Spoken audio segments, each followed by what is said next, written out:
You're listening to an Anazao Ministries podcast. What can we learn about our God? By looking into the many and varied gods of the different worlds of Dungeons & Dragons. We're going to be answering this question and a lot more today on our episode of Systematic Geekology. We are the Priest of the Geeks. I'm your host, Christian Ashley, and I'm, of course, joined by my good co-host here, Josh Rosengrant. How you doing, Josh? I'm doing good. All right, man. So while we're here, what have you been geeking out on recently? So really, the last day or two, I have been geeking out on all of the announcements that Wizards of the Coast has put out at Gen Con about the upcoming future of Magic Gathering. And in particular, the fact that they're doing a collaboration with Assassin's Creed. Which, really? That's two of my favorite things. Which means I'm going to go broke next year. But that's okay. Just introducing new cards to the game or something else? Yeah, so I looked at it a little bit, and I thought they might be doing what they've been doing with Doctor Who or Warhammer, where they release Commander decks for it, or Lord of the Rings, where they have a whole set. It looks like they're just going to be releasing these special themed packs. I didn't see too much about it yet, and I'm not sure of the details, but it seems like they're going to be, they're called Beyond packs, I think. And they basically try to tell the story, is what I got out of it. I'm not sure what that's going to mean and what it's going to look like, but I'm interested. Okay, fair enough. As for me, I mentioned on an earlier episode, I've been going through the entire Pretty Cure series, which for those of you who don't know listening, it's a Magical Girl series that has 20 total seasons of all separate worlds and stuff like that. So I am now at Heartcatch Precure. Do what? I said that's a lot of seasons. Yes. And well, I can get through it because I have no life and I can watch things, through my illicit means at 2x speed and get through that. So I'm really enjoying it. I think I found maybe my second favorite Pretty Cure in the franchise, and Cure Marine. And of course, Cure Passion sets in being the first at this point in time. So I'm really enjoying that. But that's that. Let's actually get into the meat of the discussion today. That being, of course, we are doing an episode on the cosmology of D&D. This is kind of pseudo another part of our origin series we've been doing. We're not going into to the creation of all these worlds that may come up at some point in time, but more like, how does everything work within creating a world that has other planes of existence around it, as well as different pantheons, all in the midst of all the wildness and wackiness that comes within playing Dungeons and Dragons. Now, Josh, I've gone on record before how I've been introduced. I cannot remember if you have. Would you mind explaining to the audience how you were introduced to D&D as a concept? Sure. I think I have addressed this maybe once or twice before on the podcast, but more or less, when I was in high school, probably sophomore year, there was a relatively new club that appeared in my school, called Geeks Guild. Very fun name, and I was like, oh, that's fun. And I showed up, and I saw what it was about, and it was largely a group of friends who had come together and decided to make an official club, where they hang out and did a lot of different nerd stuff. It was great. And one of the things they did was they had a Dungeons & Dragons campaign. And being my nerdy self at that time, I was like, well, I've always kind of wanted to try that. It seems cool. Might as well. And I joined up with them. And it was probably the most fun I had for all of high school, was playing D&D with those guys. Very nice. And I continued, and I ended up DMing a bit for some of my family, and then went to college and got in a bunch of different D&D campaigns, sometimes more than I probably should have been at the time. And it was a good old time. I even got back into DMing towards the end of last semester and have been going on strong. All right. Very nice. Now, as for me, I had heard of the name before, and obviously growing up in a very conservative Baptist environment, it was always very derogatorily mentioned, if it was mentioned at all. So I didn't really know what it was outside of people saying it's bad. And so eventually when I do get into college, one of my good friends, Matthew Bailey, a friend of both Joshua Nolan and I, we together, he wanted to run the game. He'd done it before. So what had happened there, we played through 4E, which I know other people will say probably not your best introduction to Dungeons and Dragons. I've also heard people say they really love the system, the way they did it there. I've Do always you been have any interested in particular it. I feelings gotta one way or say. the other? What was that? I even managed to pick up a copy of the 4th edition PhD recently from like a thrift store, and I read through it, and I'm like, this is a very different take that I would be interested to try sometime. Okay. Yeah. So that introduced me to the core concepts there. I made my first, my high elf wizard, evocation wizard, or whatever it was, and then I know evocation would be what it is now in 5e, and had a blast doing it. Then we moved on to 5e. I have done it since then as player and DM um, from all sides. Mostly in 5e is where I've kind of stuck. So that's been a lot of fun. So that's it for how we got introduced to the game. Now, after that, let us go. And this is a very broad segment I'm bringing up here. So don't feel like you have to go over everything, because I certainly won't. There's only so much knowledge I have. But when it comes to the topic of the cosmology of D&D, let's go through some of the various pantheons that are in the game. Yeah, there are a lot, to be certain. And depending on how you look at it, technically there's either infinite or just all of them, every possible one, depending on your perspective. But of course, there's by far the most popular and the most well-known would be the one of the main pantheon of the main region that people tend to play Dungeons and Dragons inside of, which is the Faerunian pantheon. And this, once again, things get a bit messy when you look at the different pantheons, especially because it depends on where in the timelines you are. Because, oh boy, I mean, this podcast is no stranger to weird timelines and even weirder worlds. And fans of both like Marvel and DC comics and how everything gets rebooted every time will be pretty familiar with kind of the structure of it. So it depends on where you are in the timelines and how recently things have been rebooted. But there are all sorts of members of the Faerunian pantheon from time to time. Some of the more familiar ones, depending on what you've been in, there's of course the Dead 3, which if any of you have played any of the Baldur's Gate games, you may recognize them. There are also Magic cards now, thanks to the Baldur's Gate crossover with Magic. There's Saloon, Goddess of the Moon, very well known. Shar, Goddess of Darkness. Sylvanas, God of Nature, pretty big one. Torm, lawful. Tyr as well is Law and Justice. And as I mentioned earlier, the lines get a bit fuzzy, but at times you can also attribute perhaps the two most well-known deities, Bahamut and Tiamat, the two Draconic deities. Of course, the Draconic pantheon is its own entity as well, but depending on where you are, they can also be related. Yeah, it's so funny. Doing some of the research we did on another episode about the origins to creation of Dungeons and Dragons itself, you see how the game kind of updates itself over time. And in the basic version of D&D and AD&D, you don't get a lot of it to the essence of their own versions of deities. It's more you'll have your Japanese deities, your Finnish deities, Aztec, Mayan, Greek, Roman pantheon, yeah. And then later on, there's some stuff they add along the way from other sources, like Michael Moorcock's books as well.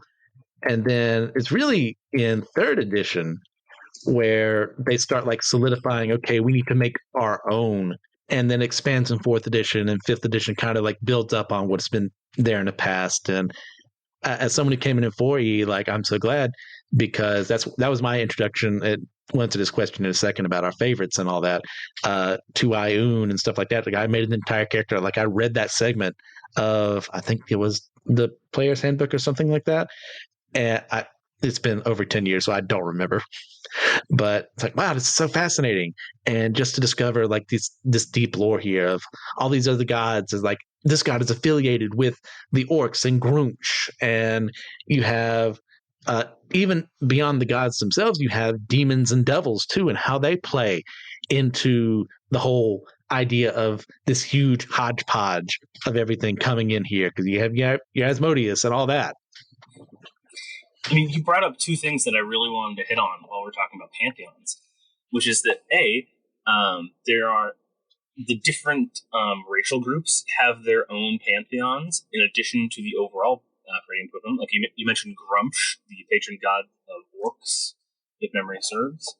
And all sorts of different races have their own pantheons that sometimes function within the main favoring pantheon, but other times they're outside.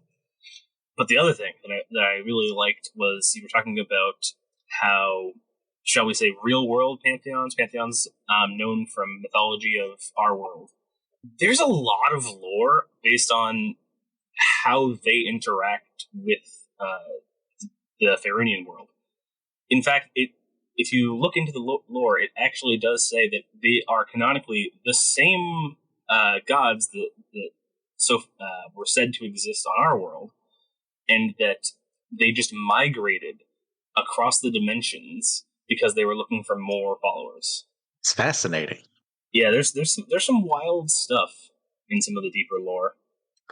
Yeah, I mean, I'm glad I have you on here for this because, like, my knowledge is, I wouldn't say it's like surface level, but it's not like the highest level. Let's put it that way.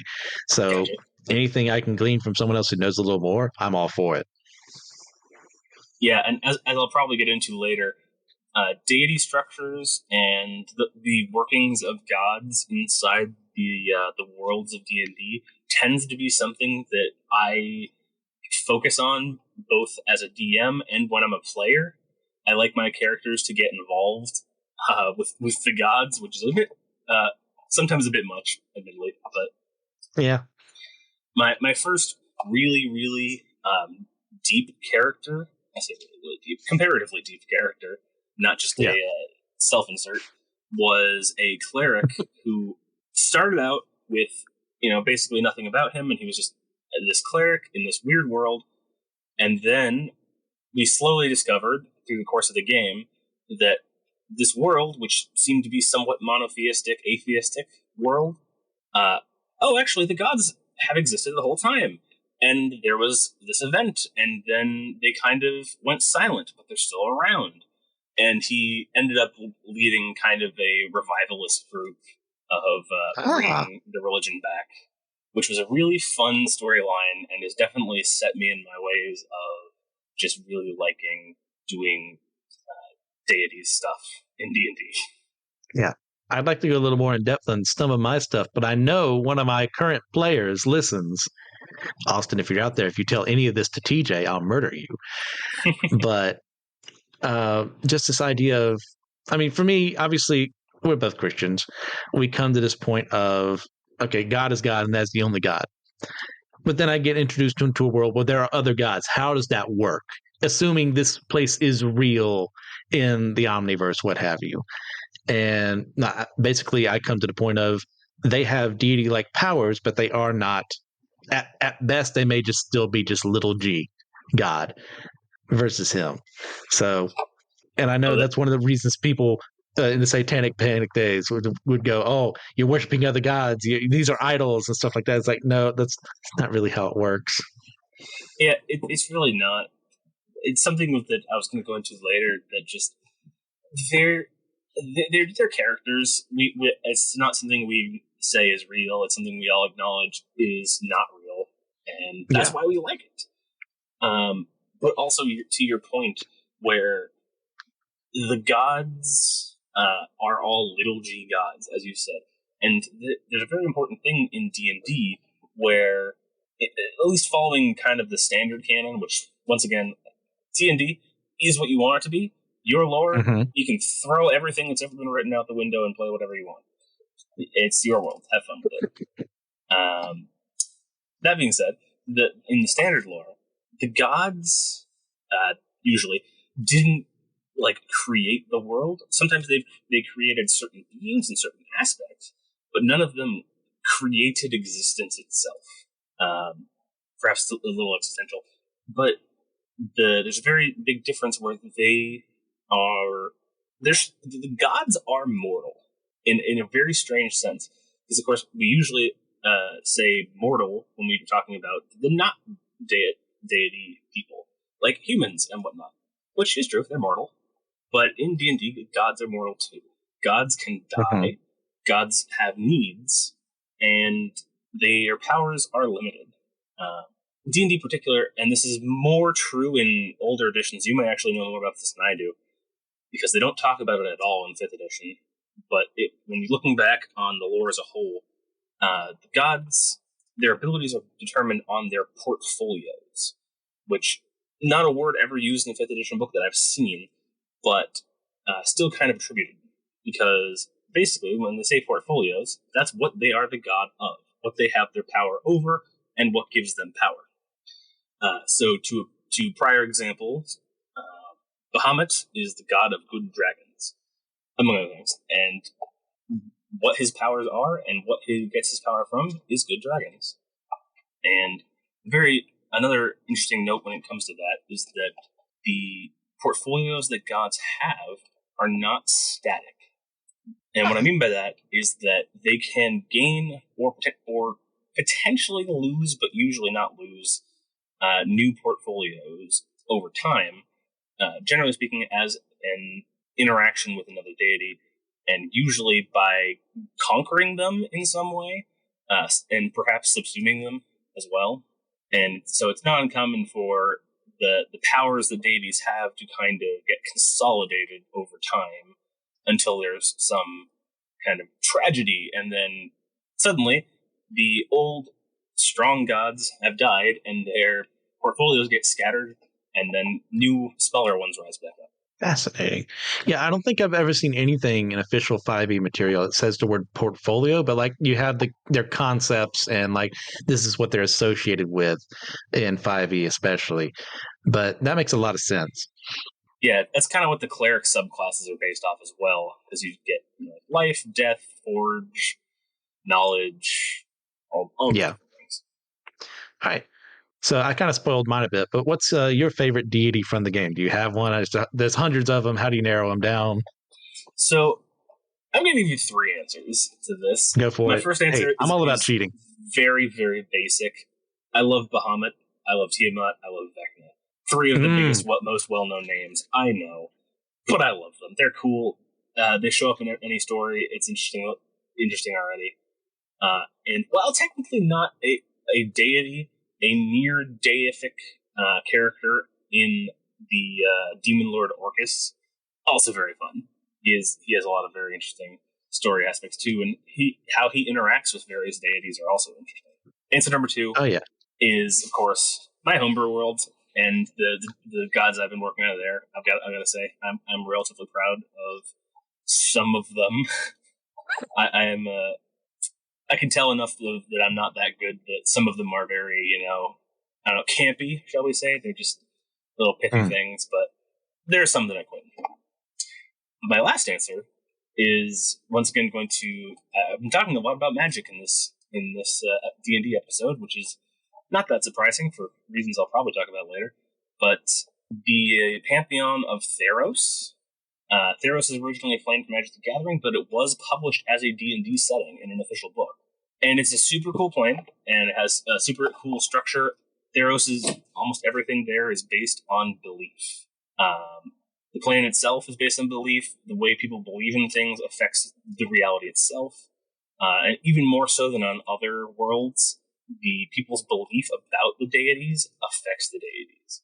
Very much like if you've ever read Percy Jackson, or more specifically Heroes of Olympus, where they talk about the gods. The gods themselves talk about, if you ever had 2 people believing something so strongly about you that are so contradictory, and you feel yourself splitting apart. That's the kind of stuff you get on Theros, where what people believe about the gods is what is true of the gods, more or less, and also true of the world. And I think it's a really cool setting. Great answers. Yeah, I'm going to cheat too and do more than one. And I mean, I mentioned Ayun, introduced in 4E, just the goddess of knowledge and the goddess of making sure information is spread among people. As someone who likes to learn, as someone who likes to like keep going beyond what I'm told, hey, this is as far as we want you to go, like I really respect that.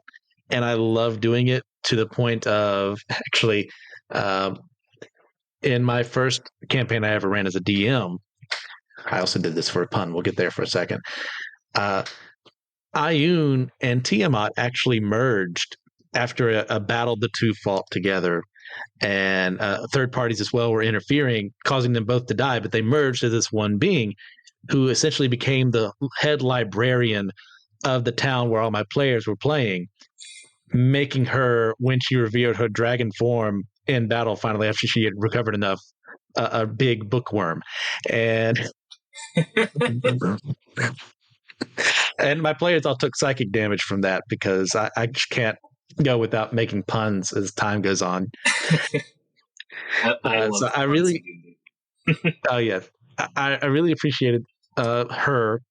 I mean, you can't go wrong with your Platinum Dragon and Tiamat as well. Bahamut and Tiamat, the rivalry the two of them have together, and how that affects the world through your chromatic dragons and your metallic dragons, and then bleeds into the Dragonborn as well, and your kobolds, even to that extent too.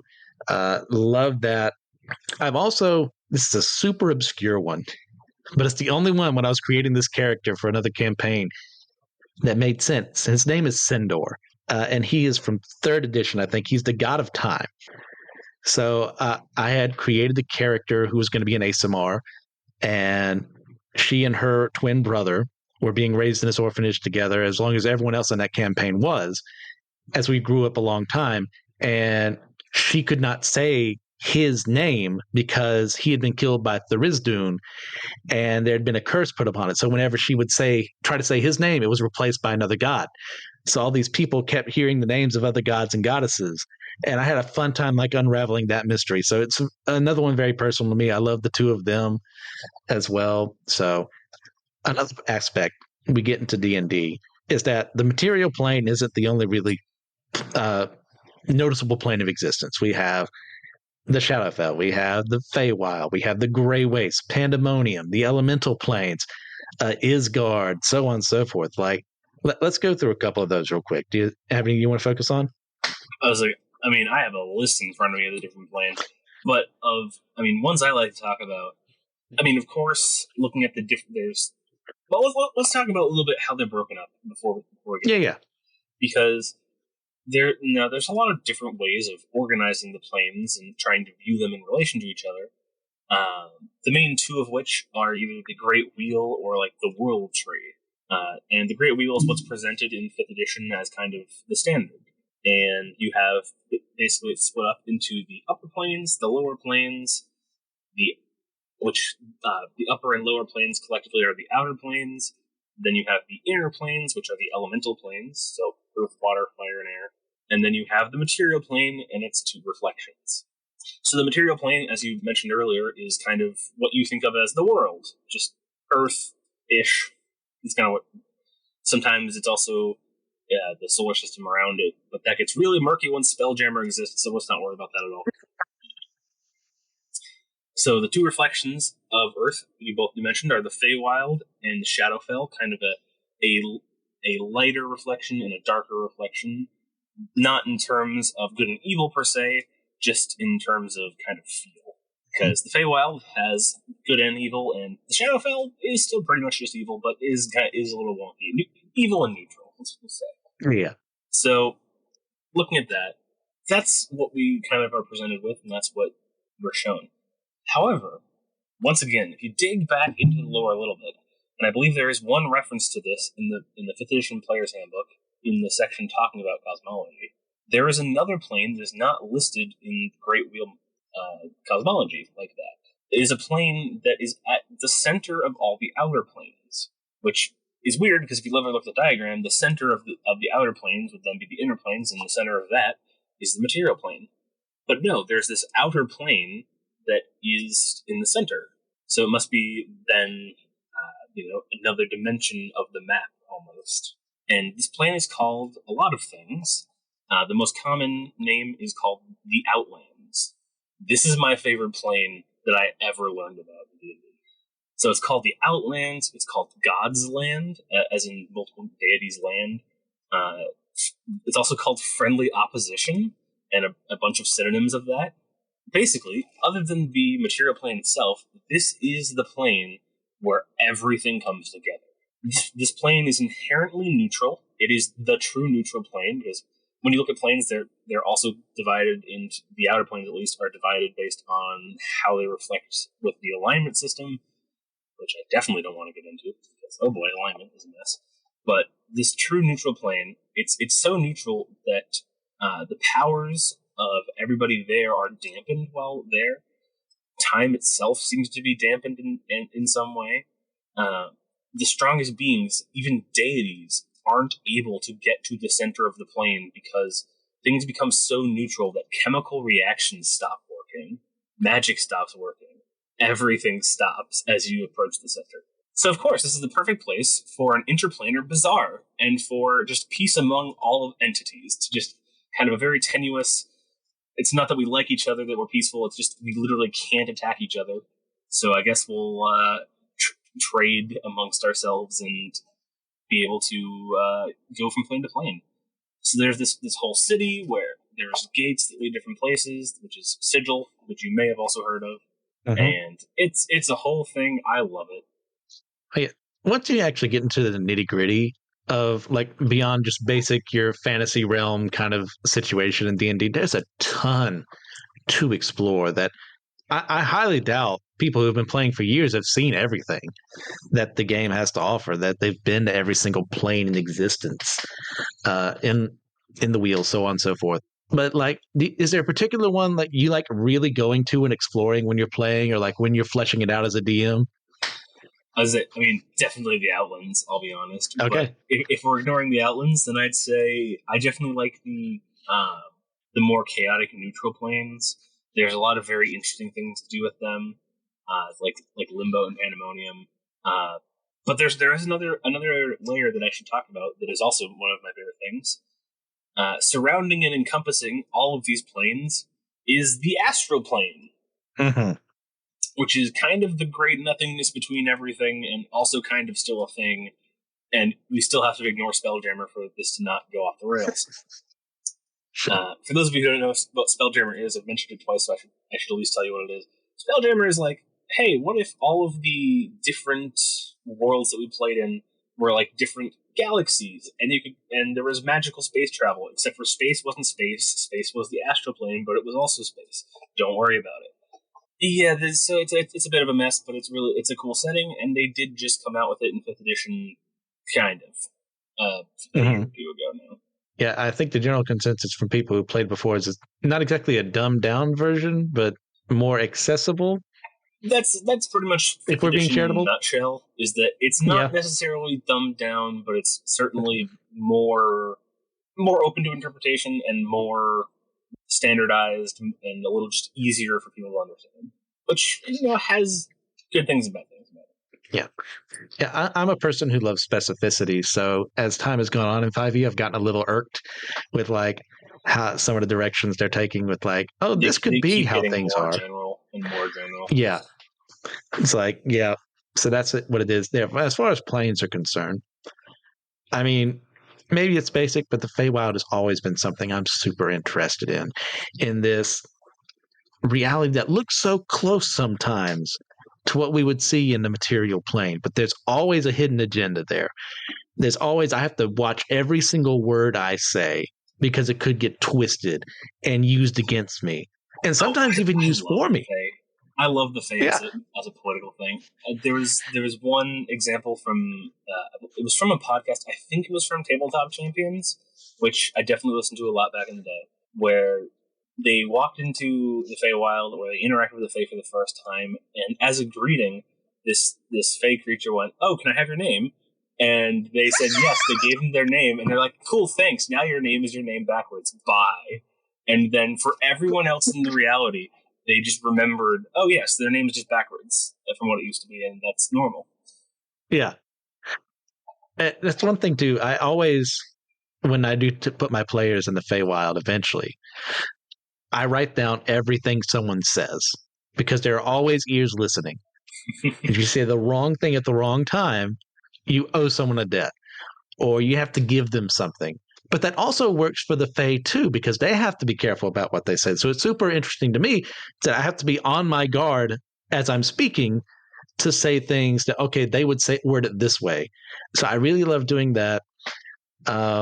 I mean, elemental planes too, like if we can be broad, like I just love them as a concept too. This place is constantly on fire. This place is constantly submerged in water, and so on and so forth. And I love putting player characters through that, see how they handle being something that's so alien and weird compared to where they are. It's so inhospitable to their ideas of existing. How that works out there. I've also, because I made an NPC villain called the Bee Holder, who held jars of bees and threw them at people because he was tied to the elemental plane of bees, which I created. Also enjoy that just to screw with people. And that's a good note too. While the inner planes, the elemental planes, are usually just looked at as the floor, there are the different subplanes in between them, which hardly ever get explored. But you can extract all the way out to the plane of bees, which I love and might have to write down now. I'll definitely have the plane of ducks. I already had a whole duck thing going on, so I'll nice. But hey, go for it. D&D's all about stealing, man. I would be remiss not to mention there's like 4 other planes that I should mention since we're having this whole plane discussion. There is the ethereal plane, which sort of connects the material plane / material planes around and touches the other outer planes at certain points. And it's very much this border plane, not like the astral, but kind of like the astral, which is why people tend to get them a bit confused from time to time. And then there's not quite a plane in the normal sense, but worth mentioning, there's the Far Realm. The Far Realm is basically Cthulhu land. That's where all of your eldritch monstrosities and a lot of aberrations in general come from.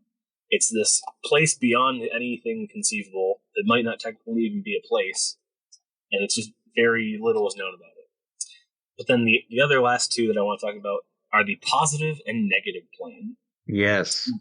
Kind of the farthest out of the outer planes, kind of a culmination of them almost. The negative plane is just pure, I can't even say nothingness, pure unlife. If I went there, you would just take necrotic damage until you died. The positive plane is even more interesting, but first, the negative plane. There's one very interesting lore tidbit about it that I love, which is if somebody planeswalks to the negative plane, the putting their, like, let's call it positive mass into the negative plane messes with reality a little bit, and so to even it out, a bit of, let's say, negative mass is distributed into the material plane in the form of, I think they're called Nightwalkers. They're like these like CR, like, I don't know, 15 or something. They're pretty. I think they're actually 20. 20, like, they're pretty darn strong. And one gets put into the world for everybody who goes to the negative plane. Yeah. So it's pretty weird. But the positive plane is funny. It's like the plane of like ultimate like life and radiance and such.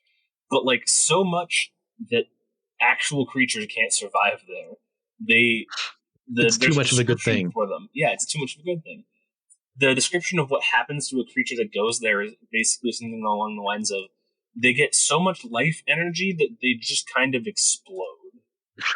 Which I think is quite a way to go, because it also heals you really, really quickly while you're in there.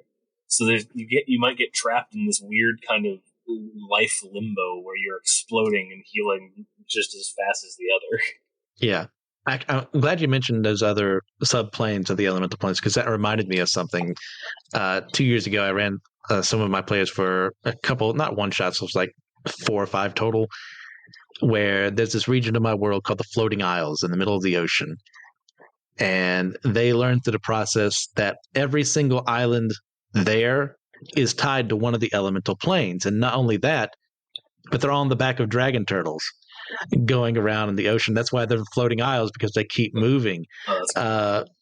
It's just so much fun when you can explore with these ideas in D&D of the basic concepts they present to you, and like, here's the concrete stuff, here's what you can make. And we've kind of gone over a little bit here. Actually, you even brought in your homebrew gods that you created, but like, how important is it for you as a player and as a DM to have gods inhabit and exist in the worlds you end up in? So yeah, like I mentioned before, my first really in-depth character was a cleric, and ever since I've been on this. Actually, my two first really in-depth characters back to back were clerics, and I have just always since then been very on board. All right, let's see what the divine politics are in this world. How are the gods interacting with each other? How are they interacting with the world? What effects do they have on each other?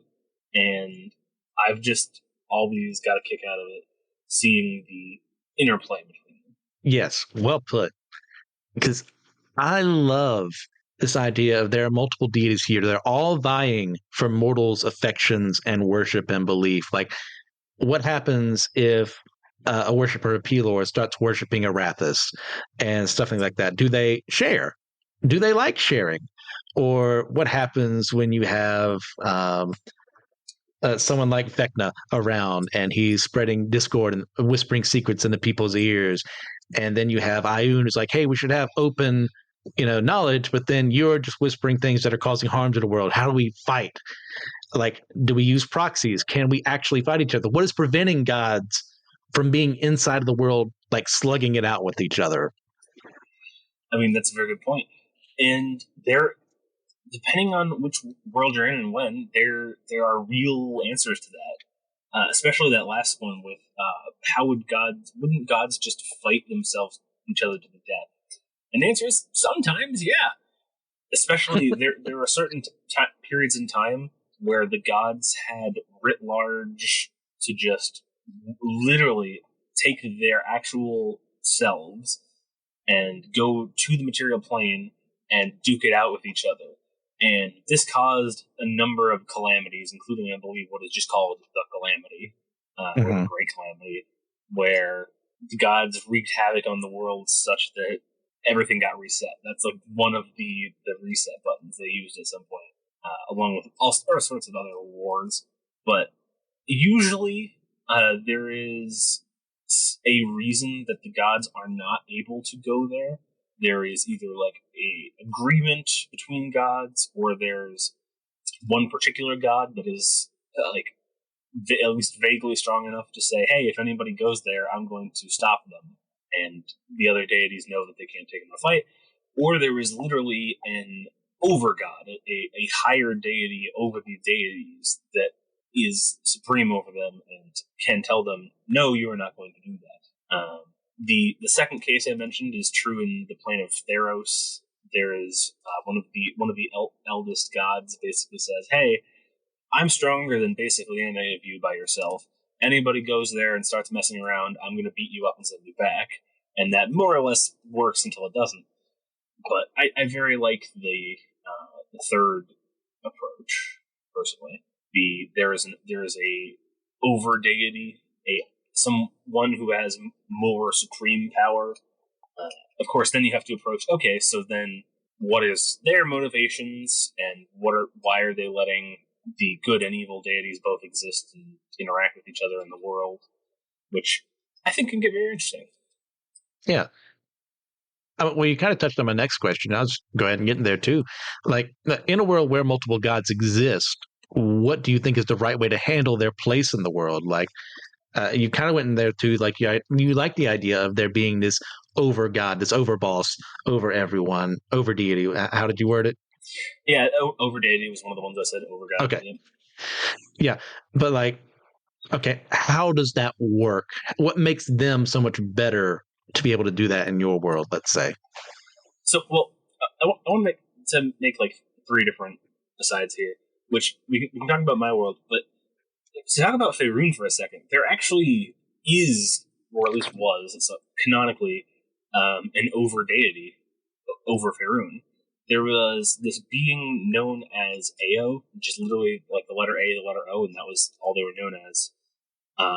Which may be an allusion to Alpha Omega, but neither here nor there.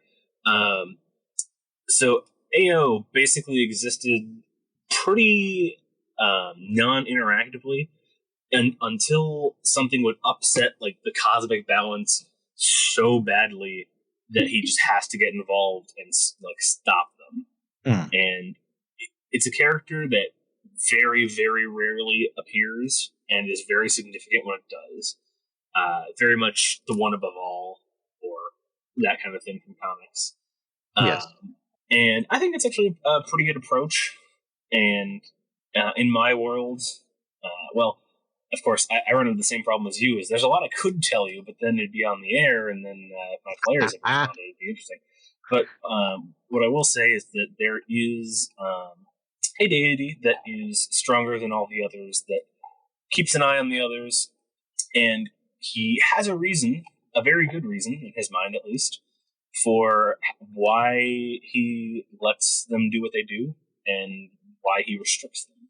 And I think it's important that there do be a reason if you're going to have an overgod in some part, like why they do let the gods run wild to an extent, or why they restrict them to an extent. But to your kind of higher question, which is like, how do multiple gods interact, and how do they handle in one world having multiple gods?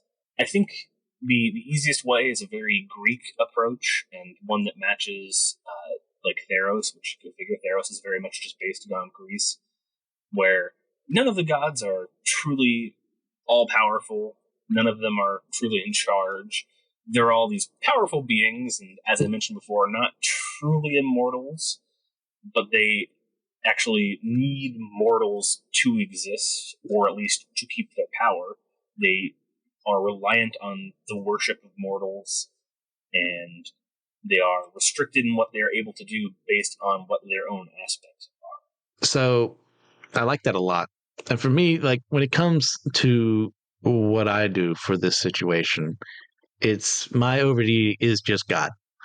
And that's how it is. Like he allowed this world to be created by imperfect beings that weren't able to actually bring life into it. So he did, to teach them a lesson of like, hey, you think you can create, but you're not the creator. And he allows good and evil gods to exist in this realm together, kind of the same sense. Well, you'll see like it's one of the Peters. I want to say it's first or second Peter. Well, there's the only two options. And where he goes, Peter says about God, like he allows people to live for a while so that they have a chance to be redeemed. I butchered that verse, but it's that idea of like giving people time to repent. And that's kind of the way I'm viewing God's philosophy on them, is like, hey, you think you're God, but let's get to that point of recognizing who God actually is. So he allows Vecna to run wild. He allows Orcus to run wild every now and then because he knows that along the way, Primus will intervene, or Ioun will intervene, or Bahamut will intervene, or something like that. And to the point where they're squabbling with each other, they're not spending as much time on the material plane. Not that they ignore it, but they're too worried about their concerns here. Like they'll gift their champions with power and stuff like that, but like not enough to where one has a clear advantage over the others. But they're all vying for that too, because they know how important belief is to keeping them in existence.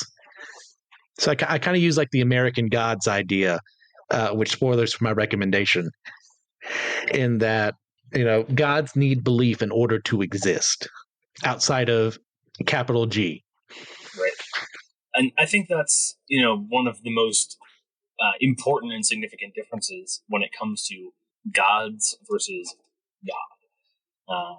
When you're looking at gods in D&D, especially in Theros, but this is true in D&D, they're very, very reliant on people. They are not self-sustaining. They're not self-existing. They exist because people believe in them, and they have power because people believe in them. Well, let's go there too. Like, I mean, from our knowledge of how other gods work within D&D, what can we learn about how our god interacts with our world?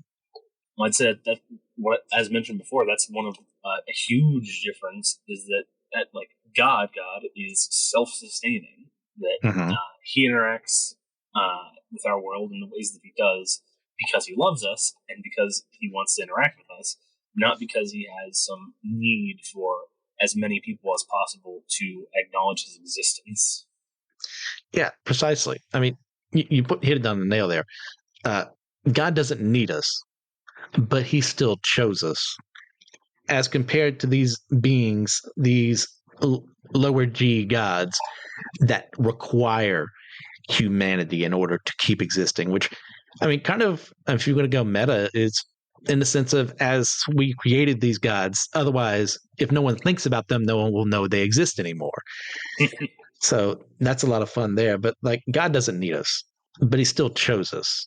And that's a more personal relationship for me that I love about what we can have with God is that sense of he is so mighty and above me, made me, chose me out of everyone to be his. Out of everyone here, that blows my mind versus, having, Bahamut swing down and say, hey guys, how's it going? And he could still be hit and hurt by Tiamat and something like that versus like Jesus coming down in the form of man and God together, however the heck the math works on that. Go ask your systematic theology professors for that part. And yet being wounded, dying on earth, and yet still raising up, being God, redeeming the world blows my mind. Yeah. And that's a pretty big contrast with what you would see with D&D gods. Like you had mentioned, sometimes like they do seem to appear to mortals. And like I mentioned earlier, while there are times where the gods themselves, in their proper forms, will show up and do things, they're usually restricted from doing that, and they're only allowed to send their avatars. Their avatars are it's sort of like a portion of their power and a portion of their being that they can send that is significantly weaker than their true selves, not able to just completely annihilate the planet basically if they started fighting someone, but with still extraordinary power. And I will say one of my favorite things is to have, especially with Bahamut, since he's very well known for taking the form of an old man or a monk, which is a number of his forms that he'll take. I do love him kind of showing up and kind of interacting with the heroes a little bit, being really cryptic, especially if my players don't know the lore too well, or even better, if only one of them knows the lore really well. So I'll give these cryptic hints that everybody will kind of be like, oh, I wonder what that's about. And then the one guy's just sitting there with his eyes bugging out like, oh my goodness, we're interacting with Bahamut. It's a good time. Yeah. And it's so much fun because you never know how your players are going to interact with the gods you put in the world. Are they going to be the Natheist that says, yeah, sure, gods are real, but I choose not to believe in them?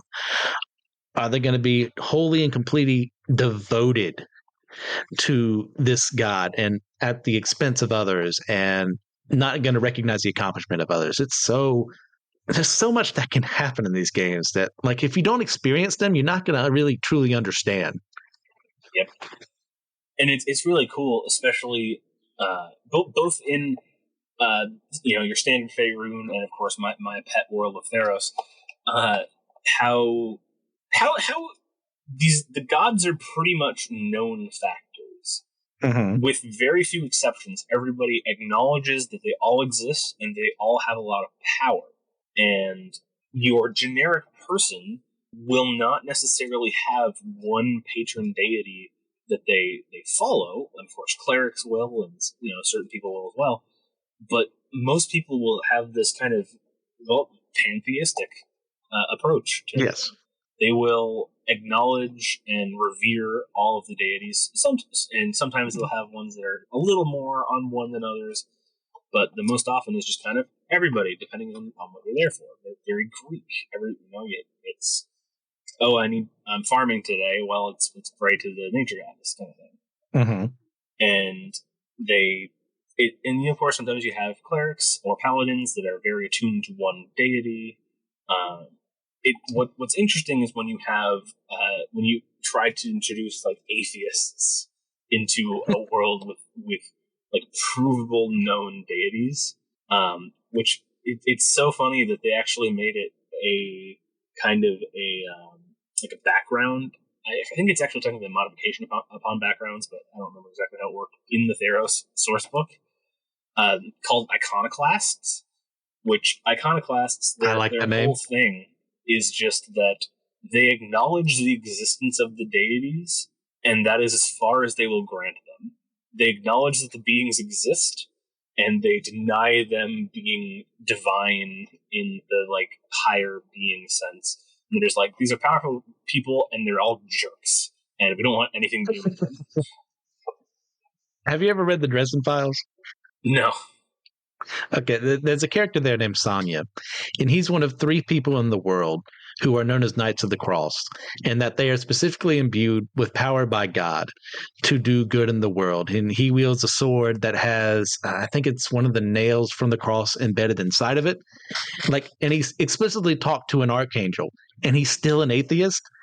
And you don't think he's an idiot either, because he gives this philosophy is like, hey, for all I know, they're just a higher level of being than I am. That doesn't necessarily make them, heavenly or something like that. It's like, I get your logic. So you can see how even in a world where you can see a goddess of healing or a goddess of nature, bring something into the world, and you can see the fruits of that labor, sometimes quite literally. And you can still say, well, yeah, sure, they're here now, but what about when there's a drought? Yep. And you make me think of going back to the Rick Riordan verse in Magnus Chase. That's what series it is. In Magnus Chase, there's a main character, which, for those of you who know Percy Jackson, Magnus Chase, Annabeth Chase is cousin, and it's a Norse pantheon thing, not Greeks.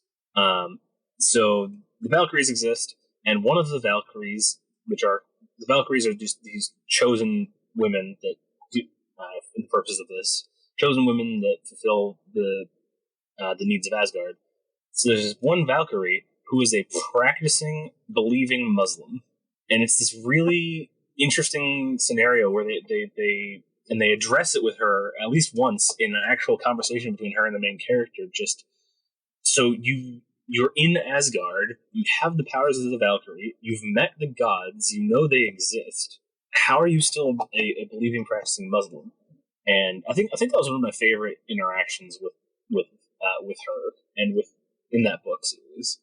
It's a very interesting conversation between them, and her kind of being like, I think her answer was something along the lines of, and I'm butchering this because I don't know Islamic philosophy very well, but that she believed this was a form of, the best thing I can relate it to is a kind of a purgatory kind of thing, where it was a trial she had to get through in her life, is the best way I can put it, where she can acknowledge what's happening around her, but she doesn't necessarily believe in the divinity and afterlife nonsense of it.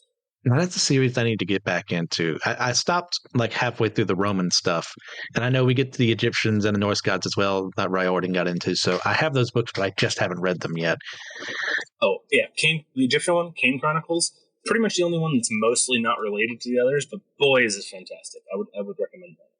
Okay. Things get a little out of hand the later into his writings you get. So I did love Heroes of Olympus, but Magnus Chase starts going off the rails a bit, and Trials of Apollo is just very strange to me. But I liked it enough, so I would recommend reading. Okay. So earlier we had also mentioned that deities aren't the only things here in the cosmology. There's also demons and devils, and I always get those mixed up. Which one's supposed to be lawful evil, which one's supposed to be chaotic evil. Yeah, but how does the subject of having demons and devils existing in the world come up in the games you've been in? The answer for me is it really depends on who's DMing and what the group is like. So, as I mentioned, I first learned D&D and played with a bunch of my high school friends, and I went to a public high school. So it was very not a Christian environment. And so those guys, of course, had a very particular way that they would run them. And then, of course, I have at college, I went to a Christian college. And so even if not everyone there is a Christian, everyone kind of runs on a basis of belief. And so it'd be interesting seeing the Christian DMs and how they handle it, which is obviously very different. Yes. And then, of course, there's some examples from popular podcasts that I could mention. But with there's a few I could go into here. I'll start with the podcast because that's the one that I'm thinking of really closely right now. There is a started as D&D podcast and is still played with 5th edition, though it's gone very interesting at this point. Podcast that was created by Freddie Wong, if you know who Freddie Wong is, and a group of his friends, called Dungeons and Daddies, where the original premise was 3 dads and their kids all get isekai'd, sent off. Yes. They're from our world. They get isekai'd to Faerun. The kids all get kidnapped, and the dads have to go get them back. And they slowly start getting D&D character powers. Hilarious Not a safe for work show. podcast. It is very not safe for work. But if you are okay with that, that is like so. I have a running list on my phone of my recommendations of D&D podcasts. It's split into safe for work and not safe for work ones. And let me tell you, Dungeons and Zaddies is the top not safe for work one. Boy, it's fun. Yep. But my point being is that they actually have the characters all end up going to hell at some point, which they don't stick very close to Faerun lore, even though they call it playing in Faerun. But so they go to a singular hell, and they end up interacting with the devil for a while, and of course, based on kind of their personal beliefs, he ends up being kind of this sympathetic character, and it's funny and interesting, but very like, I don't know about that one. Yeah. See, so, like that's one extreme. I've seen very much in abstract. I've seen people who try and do more using D&D as a system, but playing more with our understanding of reality, which can end pretty weird. But as for me personally, very much in the style of how I was mentioning with the deities, how they're kind of just beings with some power. That's kind of where I go with them. So, and as you mentioned before, demons and devils often mixed up. Demons are the chaotic evil entities that, by and large, have no plans in mind, nothing particular. They just want death, destruction, and chaos. They're pretty simple to run for the most part. Until you get to a few of them, mostly the demon lords like Orcus. They're just here to cause chaos and destruction and evil, and that's pretty much all you need to know about them. The devils are where things get interesting. They're the lawful evil ones. They're the ones that you might make a deal with, usually. Now, people will do infernal pacts very differently depending on what there's going on, and the warlock class as a whole very much was originally based on the idea of making a deal with the devil, but has very expanded in concept from that original. But to talk about one particular example, the most recent character I played was actually a Pact of the Fiend warlock. So starting at level 1, he was this kind of amnesiac guy who had these powers. He acted a little bit like an isekai character because he seemed to have like a World War II era revolver and be a soldier, but he wasn't.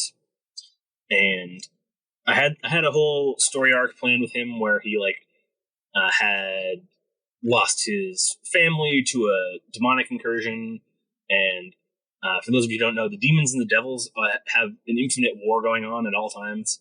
And so I had the reasoning that he's like, well, if the angels weren't going to save me, he was going to turn to the devils, and then slowly realized what a terrible idea that was.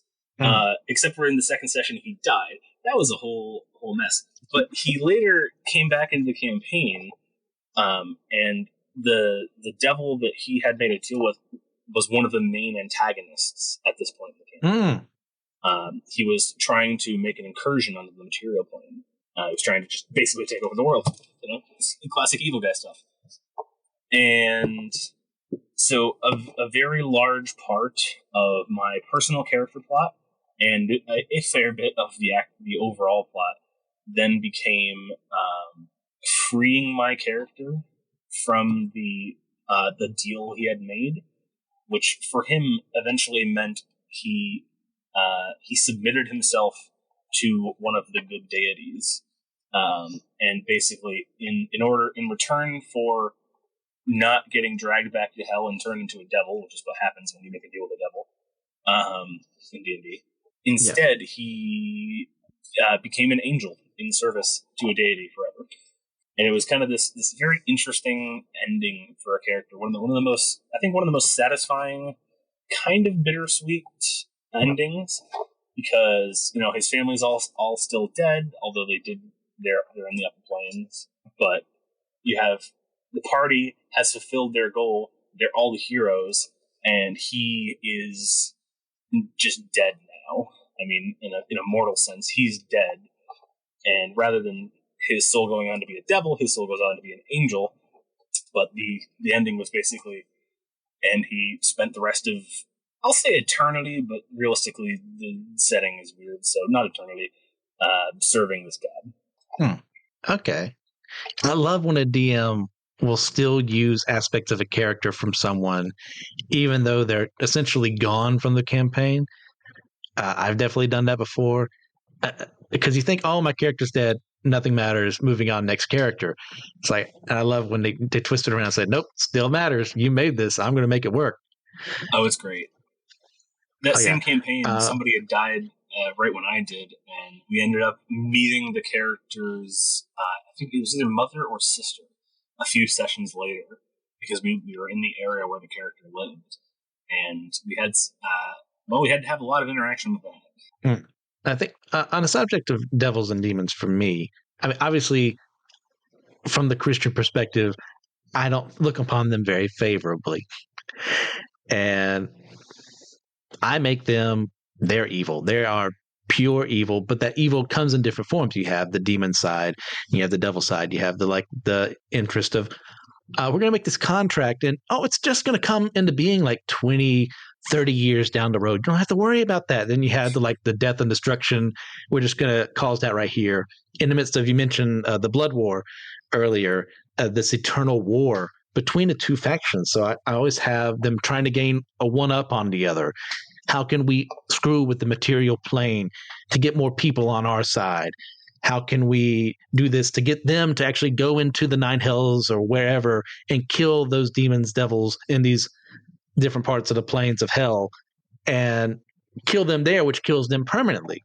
Because I've mentioned this before on the podcast of I had some characters who were essentially dimension hopping. And they ended up in a world where Roland Deschain from the Dark Tower series was trying to stop this cult that was worshiping an eldritch abomination that once was a nuclear bomb. And they managed to defeat it, but the nuclear bomb was still active. Now, early in that campaign, they had fought against a Rakshasa that they knew was going to be coming after them. So one of my characters knew plane shift, and he said, Christian, can I plane shift this into the 9th level of hell where I know he's reforming? And I'm at that moment of, how do I stop this? How do I stop this? And I realized I can't. I said, sure. So I tore up 2 sections worth of session notes, and Newt had him plane shifted into the 9th level of hell, which permanently killed a lot of devils at that point in time. Yeah. Which is how you permanently get rid of a lot of them. So I thought of the lore implications of that. Now there's a huge imbalance because he took out, since this is a 9th layer of hell, a lot of the higher ranking officials. Yep. So how does Asmodeus deal with that, being the king, the prince of that section of the 9 hells? And now I've incorporated that into the worlds where this one action literally blew up their perspective of everything. So now we're at the point where demons deal radiant damage in my world because they're still dealing with the fallout of that nuclear explosion. Yes, it's so much fun bringing this stuff in. So how do I handle this subject? It's like, they're evil. They're going to do evil things. You can play them. They're like the perfect example. You have, demons and Nazis of like, you don't have to worry about killing them. They're evil. Just go with it. Yep, they're evil, and that's all that matters in the plot. But I want to hammer that down when it comes to the existence of demons and devils and Rakshasa and Yugoloths while we're talking about lower planar entities in D&D. The fact that they are evil, and this is actually a true thing about the alignment of extraplanar creatures as a general statement, especially upper and lower. The fact that they are evil, or in the case of angels, the fact that they are good, is an innate part of the being of the creature.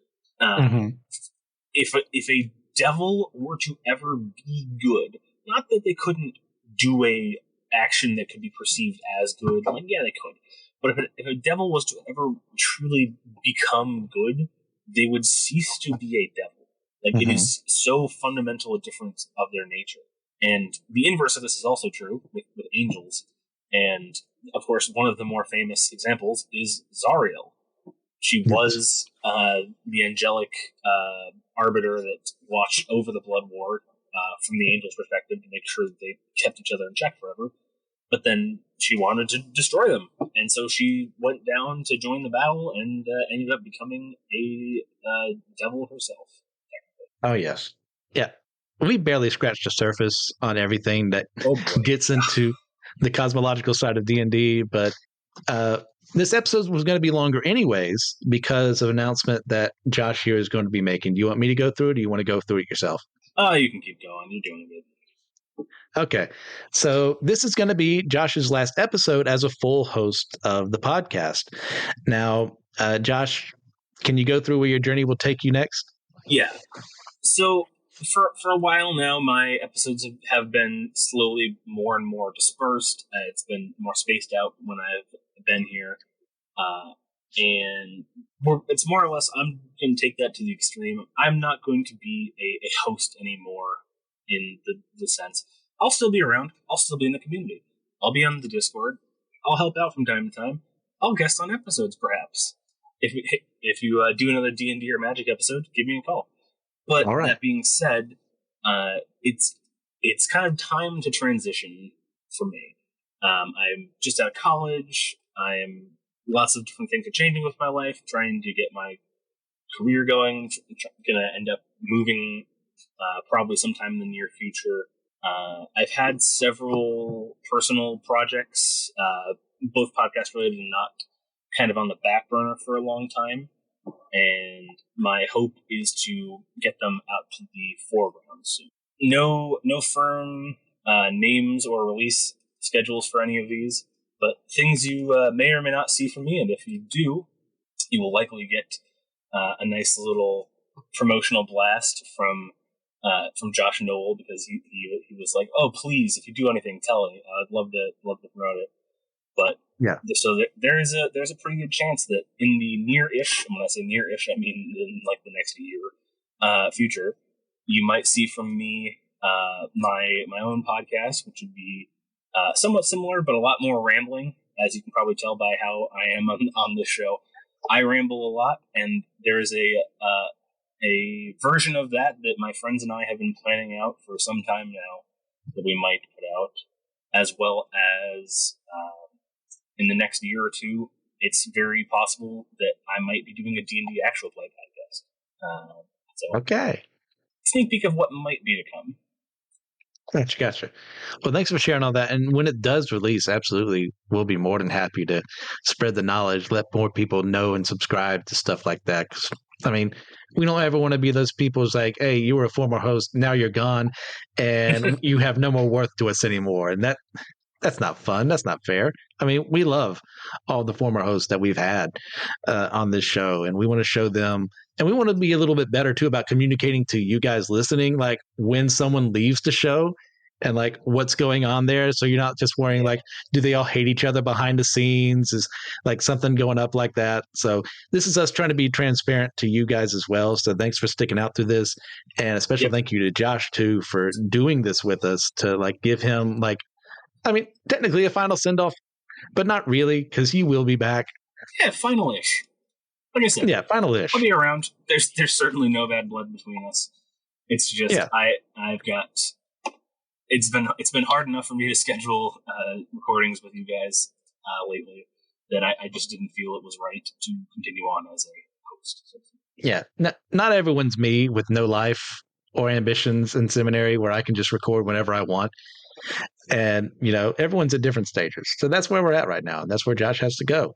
So I'm immensely grateful for everything that he's done with the show. I remember the episode you were on with Who Could Beat Goku. And what was your favorite episode you recorded? I'll say this one is turning out to be probably in the top 3 because this was a lot of fun to talk about. That's good to hear. Definitely the one that stuck in my mind is, I believe it was TJ and I in our episode on the lore of Magic the Gathering.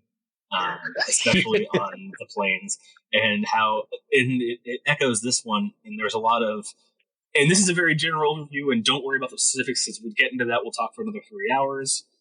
And also this crosses over into D&D world, but we don't have to talk about that because we'll be here for another day if we talk about that.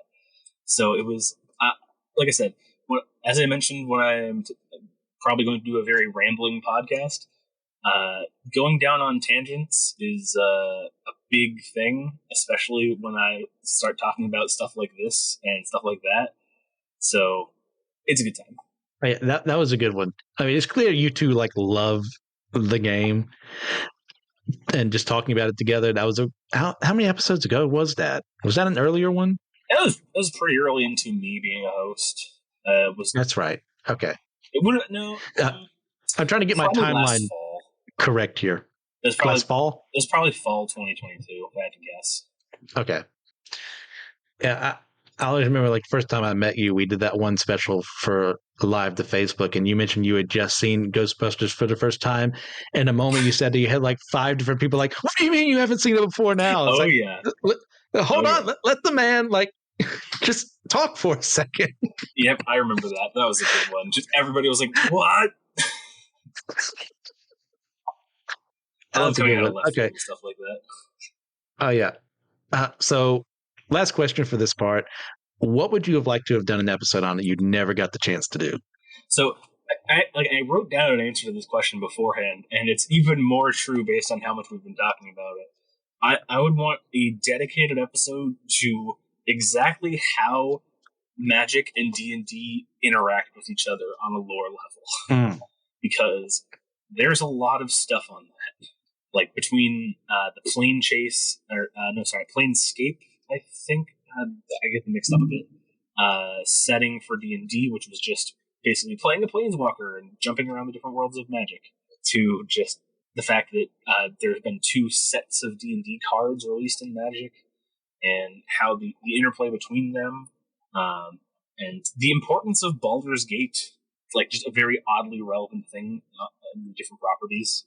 And of course now Baldur's Gate 3 coming out like 3 days ago. Very topical. Okay, you have anything else like a little smaller you really would have wanted to have talked about? I mean, any number of animes. Probably specifically some horror anime that I would be a little more obscure. That would be fun to talk about. But, like what? For you specifically, Puella Magi Madoka Magica. Oh, man, I have that on the topics list. I wish there was someone who would talk about that with me. I mean, hey, I told you, if you have a good episode and good scheduling, I will happily guest on episodes. So okay, well, I'll go track down Joshua, beat him up, and then force him to put that on the schedule, because that's something we need to talk about, man. I will happily talk Puella. And then, of course, my other big example of that genre would be Higurashi. But that would require a string of episodes to do any justice on, because of the timeline mess that is. Now, we'd have to do first season, second season, and the semi-remake? Yeah, the revamp show that turned out to not be a remake, which is what I watched first because I thought it was a dead remake, and then it wasn't, and I got very confused. And then the VNs, which are also technically their timelines. Yeah, that's the times a mind screw right there. Yep. All right. Anything else you want to add to this section, man, before we go on? Nah, I'm good to jump into the last thing here. Okay. So recommendations. I already mentioned mine, so I'll go ahead and do that first. Mine is American Gods by Neil Gaiman. I love Neil Gaiman as a writer. He just kind of speaks to me in a way that other writers don't, presenting these fantastical ideas, but also bringing a really human element into them with some dry wit and sarcasm as well, and then some overt wit and sarcasm as well. And American Gods, for those of you who don't know, is kind of this sense of gods exist, but they're tied to countries. So we deal with Odin and Loki and other gods as well in America specifically, and how they're perceived here, how Chernobog is perceived here, and the Egyptian gods and the Greek gods and so on and so forth. And how new gods have been made by us as a society as well. Highly recommend that book. Fantastic. I think I spoiled a little bit of it too, but that's fine. That sounds really cool. I'll add it to my eternally long and never going to finish before I die read list. Man, I just went through a list of every book that I own and like cataloged them for the first time in forever. There's not enough time. Nope, there never is. And that's What's your recommendation, Josh? Like heaven to do list. Be like, hey, can I just read all the books that I never had time to when I was alive? Cool. Thanks. Surely we could do that up there. So, I just like you, I kind of shortcut into my recommendation, but you got it at the beginning. I did it like at the end. Baldur's Gate 3 just came out, and time of recording 3 days ago. I've already put admittedly only like 8 hours because I'm actually working now, so I can't devote endless amounts of time to it like I could in summer vacation before. But oh boy, Baldur's Gate 3 is fun. It's still a little glitchy from time to time. It's I've had some very strange things that shouldn't happen, but the character creation thing is cool. You can play like 5th edition D&D classes almost exactly in the game, which is pretty cool. You can do multi-classing, all of like the standard races and classes, and like 3 subclasses for each of the classes is there. It's a fun world, and it has a bunch of mind flare nonsense, which is, I think, I know I've talked about before on the podcast because there was a Doctor Who episode. Why does that make sense? Oh, with the Oods, You'll yes. have to listen to it. You and Josh did that one. Go back and find the Ood episode with Josh and Josh. It was a good one. That's another one of my favorites. Good Josh and bad Josh. And now, unfortunately, we're only left with bad Josh.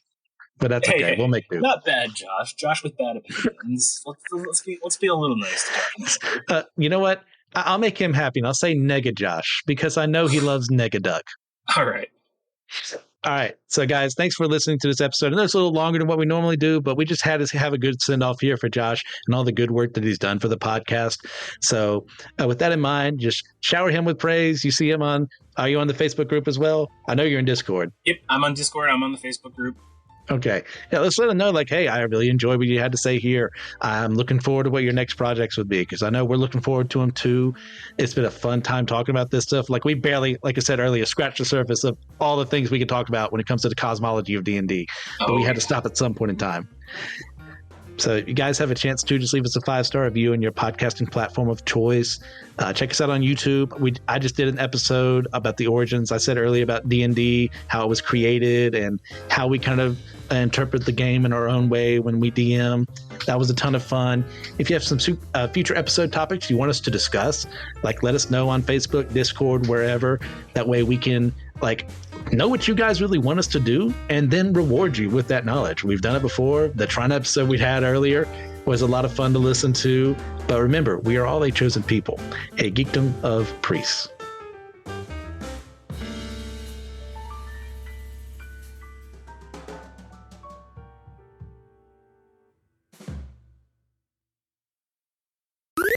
This was an Anazao Ministries podcast. If you enjoyed this show and would like to learn more about our network, be sure to check out the Anazao Ministries Podcast Network.